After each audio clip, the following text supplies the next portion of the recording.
morning.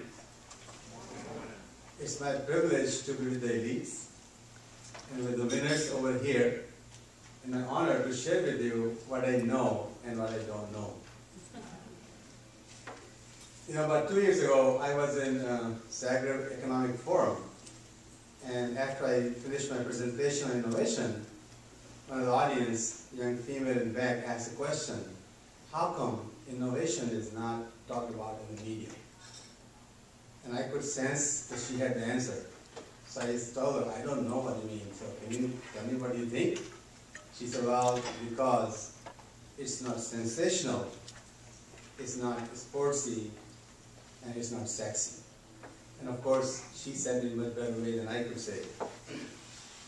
So that she became my teacher, we became friends, and learned the lesson. I came back, and I wrote my column. The next column was called The Killers of Innovation. It became the best read article that I've written in those days. The next one I wrote is called Murderous Management, even better. And the book I'm writing right now is called The Killer CEO. How many of you like to read that book, The Killer CEO? And then I thought of another book right now. Maybe we should write something like How to Get Your Boss Fired. So you would like to read those books too. So the question really is, how many people in media over here? Not many, right? If I were to kill somebody, everybody will know I'm speaking over here today. If I terrify somebody, people know that's going on. If you watch the TV, all the bad news is there, nothing is good about it. So maybe we should have besides the winners, the killers of sustainability. Maybe the word go faster and farther. And recognizing those people. So as I did write these columns and read these things, I was wondering that how many of you would have read the book something called Business Innovation? Don't raise your hands. I know what the answer is. So the question really is that what's going on in the area? And that's okay, because same thing with sustainability. I think we have so many people signed up, right? So many people are here, so many could be here. And so that's okay not to be disappointed, because I remember when I was starting my consulting business, I read this quote, that to talk about God, you don't have to be a God. It's about to be a consultant, I don't have to know what I'm talking about. And it's interesting, I was a better consultant when I was younger in experience than I'm more experienced and older. So just wonder what happens and what sells. Same way with sustainability and same way in the church. So you see that most of the priests, or at least third of them, don't even practice 1, 2, 3 of spirituality. They're almost like crooks. That's everywhere happening. So looking back and coming back to this, what I'm doing. So the next article I wrote is called World War III. I thought, well, maybe that's more sensational than Killers of Innovation and the Killers of Sustainability. And people like that article. So the question is, like, we are all here at Sustainability Conference. How much do we practice? Let's look at it. What's the biggest killer of sustainability in the market today? What do you think? Automobile, cars, right? Do we all drive? I'm sure you all do. So we have to think about it. What are we doing about sustainability? Not just a few booths over here, right? A few people over here, but in real life, everywhere. So I wrote this article on World War III. So my topic is today, my presentation is really about how do you win America's World War III. Okay? So really, America's World War III for growth, jobs, and sustainability.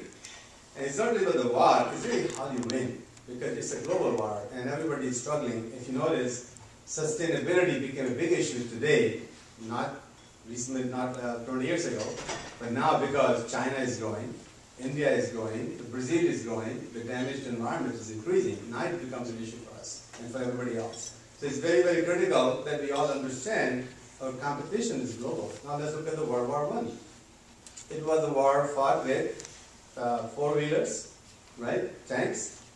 And if you look at the World War II, it was fought with, this was called air war, with airplanes.